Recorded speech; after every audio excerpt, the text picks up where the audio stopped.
Hi everybody, I'm joined today by Ben Greenstone, and Ben is from Taso Advisory. So Ben, thank you very much for joining me today. Can you just Thank tell everyone a little bit about yourself and Taso Advisory, what you do? Sure. So I'm Ben, as you say. I spent years in government across a number of departments, doing everything from policy to operations to strategy and procurement and more.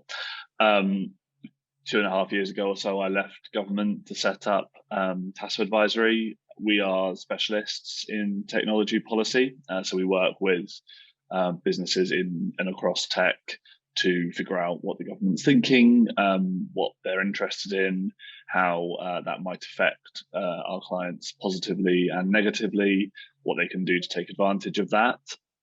And as a part of that, one of the things that we help some of our clients with is to sell to the public sector. So that's not so typically helping them to write bids. There are others that are much more expert in that than we are. They're helping them to understand what the sort of interests are, what the drivers are, how you describe yourself and your services, and the change that you can affect in a way that speaks to public sector buyers and sets you up with the best chance of success. Fantastic. Okay, and certainly a man who's had kind of boots on the ground experience in that sense, and I can see exactly why clients would want to tap into all of that knowledge. So yeah, thank you, Ben, again for joining us. I'm really looking forward to this chat. And just to kind of frame what we'll talk about to start off with. So today's topic's all going to be about how to understand the public sector's needs and win more business. So really focused on understanding that core requirement, or what's underneath that kind of need or desire from government, and the problems that they're trying to solve. Let me kick off. Ben, and start asking you some questions. Let's start off with talking a bit about kind of where to look, for public sectors key drivers and needs. Kind of where do these things come from, and how would a supplier become aware that a need exists, or is there anywhere they should be looking for, kind of within tenders or outside of those, to get that information? Yeah, so we tend to think about this at several different levels, and I'll jump around a bit, but the place that most people and businesses start to look, and it's right at the end of the process, and often, frankly, a little late, is in the tender. It's sort of the government department or public body X is looking to procure Y, and they'd like you to show ABC, please. And that's fine. You know what they're asking you. You can sort of, do your best to show that.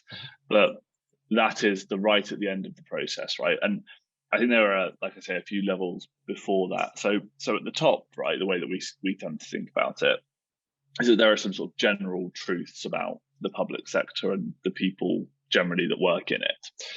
So, I mean, the public sector and central government, local government, the NHS, whatever, exists for a basic reason, right, which is to serve the population. And we might not always think that the best job is done, or we might think that a different approach would be better, whatever that might be, right? But ultimately, that is the purpose for the state to exist in its current and modern form. And it is why most people who work in the public sector are there, and what they think their job is at a base level too. So I think that is the first thing that it's really important to understand. It is ultimately about supporting citizens or businesses or whatever group it might be that the public sector and the state has some duty to. Mm-hmm. The second thing that we tend to think about is what's the sort of overarching political and sort of public sector drive. So that might be as simple as looking at what's in a manifesto, right? Like, what did this current government say it was going to do 3 years ago, and they're looking down the barrel of an election, and that they need to achieve before they go back to the polls, or ask people to go back to the polls. It might be that you look at sort of one of these, even if owned by a single department, really sort of defining statements of policy and view. So, recently, of course, we've had the Levelling Up white paper, sort of much anticipated. But, a couple of budgets ago, we had published alongside that Build Back Better, which was this sort of very dense, crammed together list of everything the government was doing and was planning to do across every policy area. Things like that can be a really good sense of what gets top billing, what doesn't, what has like made it through, and where does the government really want to show its chop, like the things that it is achieving or intending to achieve, like where is it holding itself to account and where is it not. The next level down is at that sort of departmental level specifically. And so you might look at individual pieces that department has published, whether or not that's strategies or the single departmental plan. I mean, it can be as sort of granular as what a minister's said, like where a minister's feet going to be held to the fire. All of that kind of stuff is really important to understand. And then the sort of final level down before you get to something that is a tender is, what is the change that this particular tender that is coming is looking to affect, right? Like, what do they want to achieve? Yeah. And really often we see people think about it sort of slightly like sort of putting the cart before the horse, right? And they'll be like, well, our product does this, and so that's the answer. And in fact, what it might be is, the government wants to make sure that local authorities are less susceptible to cyber attacks than they otherwise would be. And if you start from that point of view of, all right, we know they want to achieve this, we know that this fits into a wider plan of the governments to make sure that generally speaking, the public sector is well prepared for cyber attacks. So that fits into another bit about this sort of economy of the future and the integrated review that sort of identified this as crucially important. Right, so that's the language that we need to speak in. That's what we need to understand. That's how we're going to talk to this team. And then we're going to talk to them about why our product and our solutions solve for that. And so that's how we tend to think about how you go about figuring out what people care about. Because if you wait until you see the tender, all of that thinking has happened. You can't influence any of that thinking. And to be clear, not in a way that's improper or wrong, in a way that is supportive of a good tender process. Yeah, no, that's really that's really interesting, Ben. I think, look, there's something in the core of that about you're saying about what's improper and what's a proper way of doing things, right? I think that the government itself is trying to embrace this. You can see from the procurement changes that happened a little while back to make it very clear that these kind of pre-tender conversations were actually encouraged now and are not unusual, and to get best value, right? But so it's really fantastic, I think, the way that you've just kind of set those out, that kind of hierarchy. So let me just play that back to you and see if I've got it right. So you talked about general truths at the top level, right, at the top of the tree, into kind of manifesto level promises, into strategies, and then under that, it's, you were saying, which is what I really liked, is the change they're looking to affect, right, within what they're doing. So specifically, what change are they trying to make, and then the tender. And what's really interesting about that, we don't perhaps articulate it as kind of eloquently as you have to the people that we talk to, but we often say, look, don't wait for that tender, because if you do, it's too late. But from what you're saying, it's a case of there is an underlying need, there's an underlying pledge, and that goes back to this kind of general truth about trying to run the country effectively. So I think that's a really powerful, I think, model that you've given people there. And I think it's interesting, actually, sort of just to that point, and without sort of instantly becoming a shill for Tussle, there is something. Obviously, we are subscribers and users of Tussle, and knowing as well how the public sector has spent and thought about spending and where the spend is. Again, all of that is like incredibly important in understanding where your opportunity is and how you're going to describe yourself. If you are a provider of a very expensive solution and you think your big market is local authorities, and you can't find a local authority that spent more than, say, 10 grand on the thing that you care about, like, that's quite an important thing to understand. With sort of the best will in the world, no matter how much you think about what the priority is and how you can describe it and fit in with it, if the money's not there, the money's not there, right? So I think that's a really important part about understanding sort of where you're going to tailor yourself to.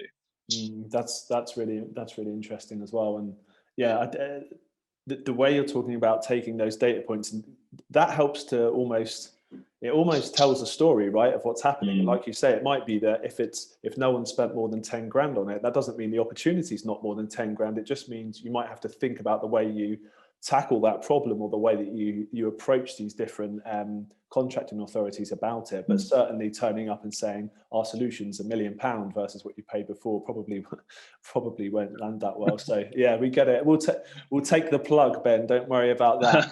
That's certainly not why we're here. Okay, good. Well, let me ask you a bit more. Well, I could talk about just what you've spoken about just then all day, but we'll try and kind of move things along for the benefit of our listeners. So let's say things do go to a tender, or perhaps, well, let's talk about that first, because we can do a bit before that as well. And you've talked about a little bit about that with spend data, because for us, that's certainly something before the tender to do some analysis. But let's say you do leave it late and you're just looking at the tender, you're a little bit on the back foot. How would you advise people unpick that tender to kind of look below the surface, not just what the contract authority is saying, but what do they really mean and what are they solving for? What tips would you give people about how they could do that from the tender documents? Yeah. So again, I think, candidly, there is no substitute for, I want to say hard work, but I don't mean that. I mean sort of, getting into the detail and going and reading as much as you can of what the department has put out about what's there. I don't think, tenders aren't sort of, typically aren't beautifully crafted things that you can sort of gently peel back to find the detail somewhere hidden underneath. There will be a tender for the provision of software to allow for customer management for HMRC, right? Mm-hmm. And you can read that 30 times and it still won't really tell you much more. Where if you go and you read, HMRC's vision for being this, one of the most digital tax authorities in the world, or you read their sort of, the stats that HMRC puts out about customer satisfaction, and you understand those things, you start to get a sense of, like, what does this organization care about, right? So the first thing will be, what's their statutory duty? Like, what is the whole point of what they're doing, right? Okay. Mm-hmm. And in the case of HMRC, it is to collect tax, right? It is to be the sort of the way in which government has any money to spend. But if that's the primary issue, so you can't go in there and be like, look, we're going to be rubbish at helping you to collect tax, but let us tell you, your customers are going to love the experience, because like most customers will love the experience of not having their tax collected.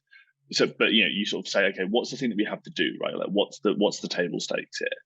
But then what are the other things that they seem to care about? And we often see people make one of two mistakes, right? Which is either that they only talk about the most basic thing, so in this case, collecting tax, and they don't talk about anything else that they might bring additionally, right? They don't talk about any of the things that are interesting and useful outside of just collecting, because if it was just collecting, there'd be no reason for HMRC in this instance to go out to tender.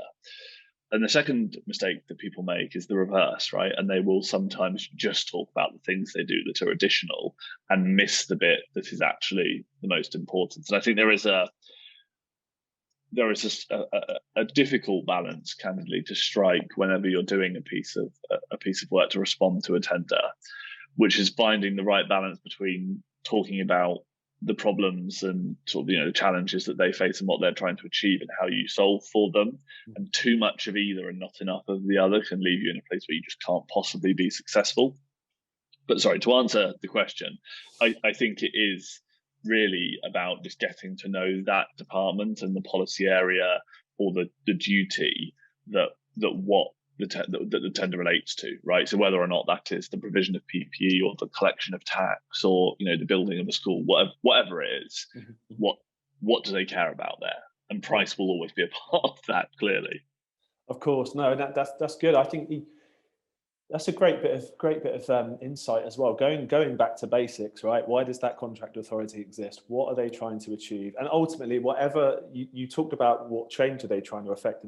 Whatever it is, it's going to be something that aligns to that ultimate goal, right? And there's probably some things that sit kind of below that or above that, whichever way you're looking around. One of those is kind of policy as well. So let's talk about that. But let's talk about kind of, let's loop back to something you were saying earlier about kind of strategies, policy. So how about kind of these documents which sit not at kind of central government or local government level, but a tier down into kind of regional or individual authorities.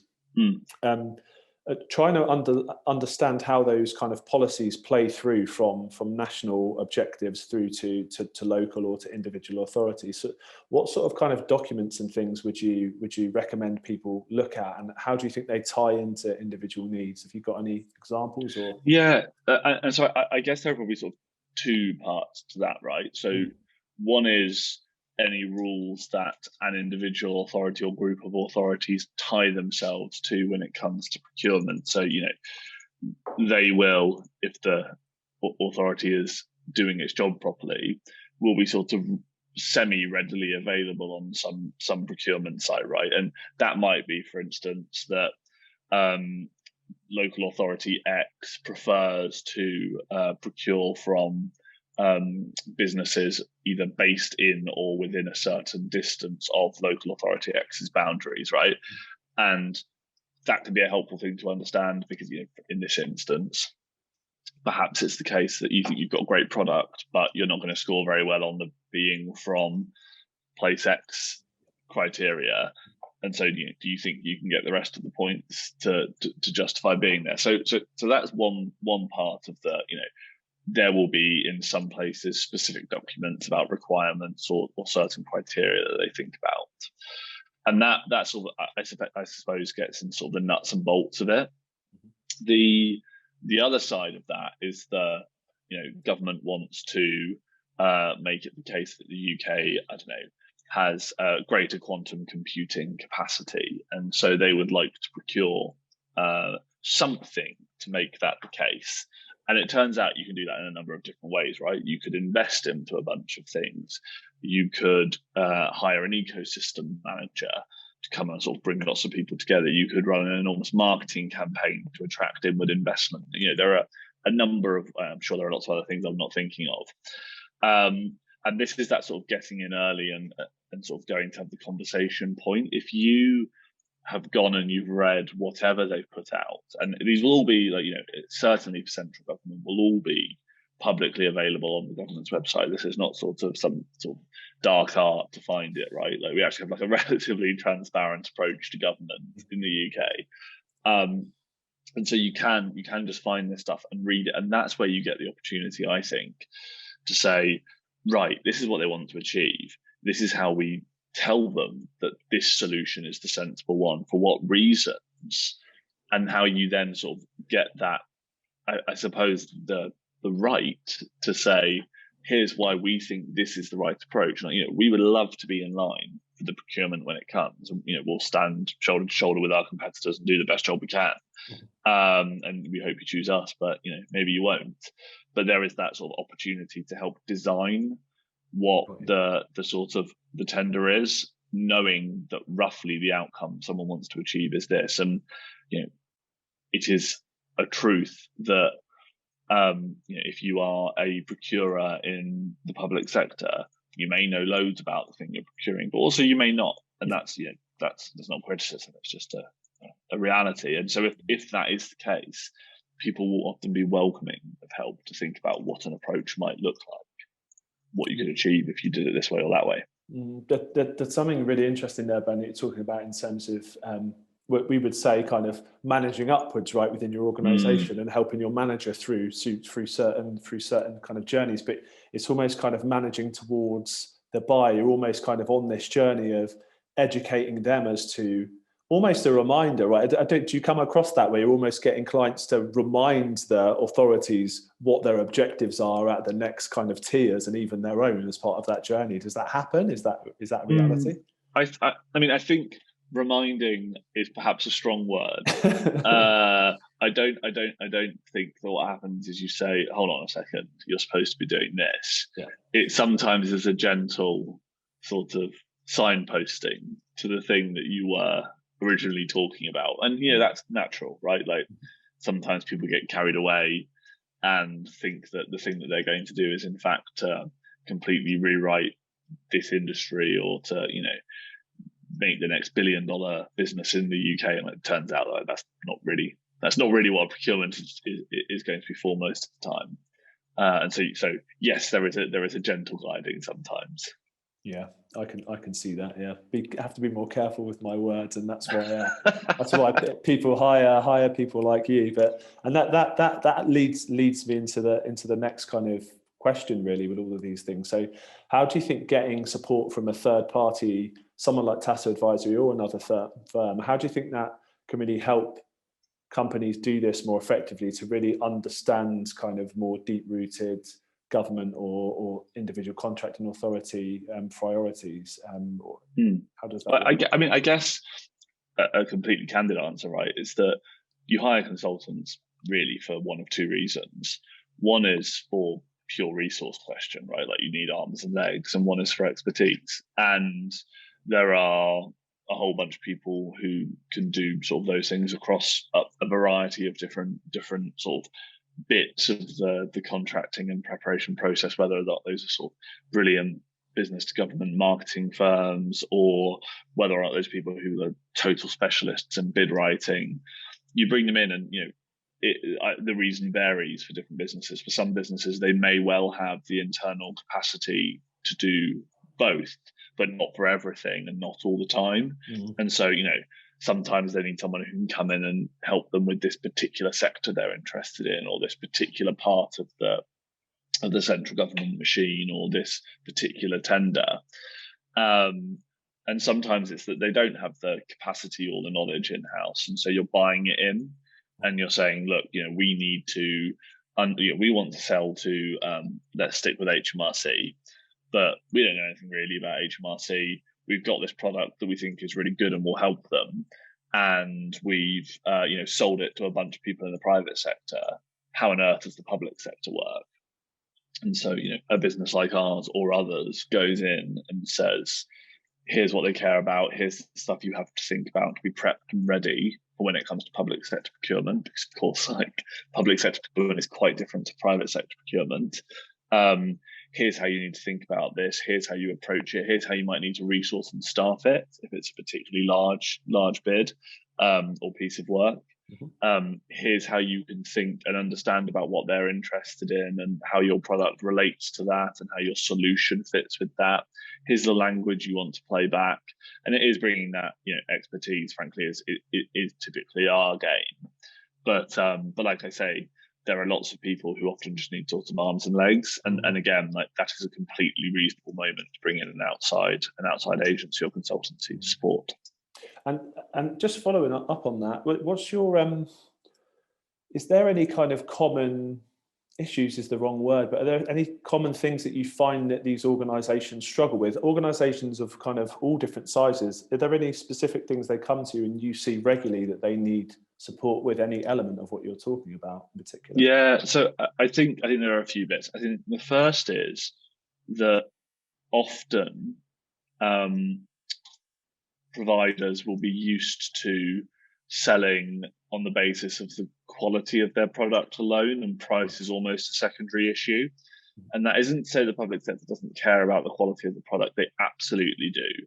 It's that in a different way to the private sector, there is a scoring mechanism for price.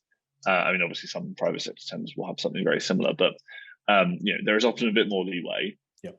Where there is a price, and if you're twice as expensive as the other bidder, then you can basically forget it unless you've written the best application or the best tender in the world, or bid in the world, and they've written the absolute worst. Like your chances of success are very slim there because of the way in which the weighting works after that. A second thing is that people will go in and sort of be prepped for they'll want to go in and sort of close deals like today. And again, the reality is that you have to sort of really build up credibility, and you have to show the public sector that you are committed to providing to the public sector, and that you understand how they work and that you can fit with how they work. And I guess sort of the last thing is that occasionally people will sort of arrive without really having thought about some of the actual requirements as well. That it's often not just, you've got a great product. It's, do you have these certifications? Have you got these ISOs? Have you thought about the implications for the terms that you have to accept? being a government supplier, because again, like, it's not open to negotiation really in the same way that your sort of typical contract might be. So we often find that sort of the mistakes are often sort of quite early on in the sort of opportunity and what is required to exploit that opportunity. And again, that's something that we spend quite a lot of time with lots of clients helping them with quite early on. Got you. Yeah, they they resonate from my own kind of experience and the things that we hear all the time. So yeah. But I think it's because you sort of it's very easy to do, right? You sort of see a X million pounds or X billion pounds to spend, and you think, wow, great, there's a wonderful opportunity there, and there is, but it's not sort of it's not El Dorado, and you turn up with your sort of rucksack and stuff as many gold plates in there as you can, right? Like, you have to turn up and be willing to talk about why they should trust you, and you have to think about why they should trust you, right? Like, why do they want your product? Yeah, absolutely. Trust is something. Again, we've only this is the fourth of these chats we've done, and it's incredible how much trust has come up already. I think it's going to be a theme that we're going to come across a lot, actually.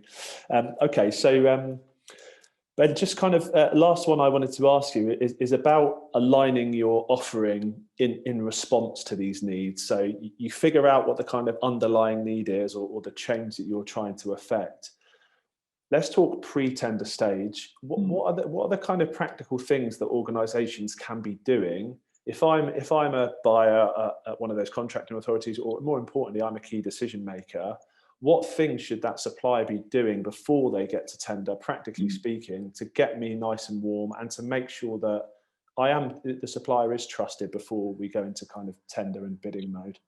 Yeah, so I think, the first and most obvious one is to be willing to come and have open conversations and to talk to them, and to not be this sort of we'll chat to you when your proposal is out, or when your tender is out, and we'll send you something, and until then, thanks very much, but we're not talking. There is a time investment that comes with it, and there is a classic point that's made sometimes about the public sector being very good at getting consulting for free. That is true, and I know lots of businesses simply can't afford to do that, but there is an honest truth. It's a bit of sort of the cost of doing business question. Second thing is that, again, to that sort of public-private point, what we find is that lots of people come to the public sector having had great success, in the private sector, and thinking, okay, right, this is the next frontier. And one of the things that's really important to do when you get to that new frontier is to think about, does everything you've built for the private sector, your marketing machine, your collateral, everything else, like, does that fit anymore? Are you talking in a language that really doesn't mean anything to the public sector? So I think thinking about, like, what are the use cases, what are the solutions for your product, and how do they map to a thing that the public sector struggles with? So the backlog of cases in the NHS, right? You couldn't turn up and be like, hey, we're a provider of accounting software, and we think our solution will be absolutely great for you, thanks very much. Like, you'd have to think, but it's a terrible example, but you'd have to think about, like, why anyone should care about what you've got. Like, what do you actually achieve for people? Sorry, it's incredibly bright. What can you achieve for people? There you go. What can you achieve for people and for the buyer in a way that means something to them and speaks to the things that they are interested in and care about? Because if what you've got is just a random solution that works very well for small businesses over here, great, but, like, why would the Cabinet Office care? Got you. Yeah, I think that's a really good point. Right? I get the alignment of all of that collateral, and it's amazing as well. Thinking about how much effort it is to get alignment between marketing and sales in any organisation, but to get that done in a way that kind of resonates in the public sector is going to mean completely new collateral, completely new language, completely different way of thinking. And I can see sometimes there's a frustration in sales teams where they want to just get selling. And there are ways to do that in public sector as well, but oftentimes there's a proper process to go through, and there is this trust process to go through. So we see that we definitely see that a lot, where it's the kind of educating that sales team, if they're completely new into UK public sector, as to what are the steps they need to take before they can go into a kind of pure sales mode and have success, right? And I think there's something interesting there, right? About with selling, let's say, to SMEs, you got 5 million of them in the UK that you can sort of, go and shoot at loads and loads and loads and loads and refine what you're doing as you're doing it. And, losing an amount is the cost of business. And indeed, this is a really important part of crafting your message. Much harder to do that in the public sector. If you're looking at some of sort of the particularly lucrative contracts that tend to sit in the central government departments, you don't get 100 shots at that a day. You don't get 100 shots at that a week. You get 4 a year maybe. And so there is an awful lot of preparation that you have to go through. And I think there is sometimes that you wouldn't expect to set up a business and just be sort of fully ready to go with your sales to the private sector straight away. Sometimes there is a sort of, as you said, a bit of a re-education that you're going to have to think again about how you approach the public sector. Yeah, no, brilliant. I think that's a brilliant way to sign off, Ben. I think a fantastic chat. I think the way you talked through the kind of working through the kind of general truths down to the individual kind of change that needs to be affected. Lots about understanding the nuances of working with public sector. So thank you so much for your time today. I'm sure our kind of listeners and viewers will have got a massive amount of value for that. And I hope to speak to you again soon. Great. Thanks for having me. All right. Bye-bye. Bye.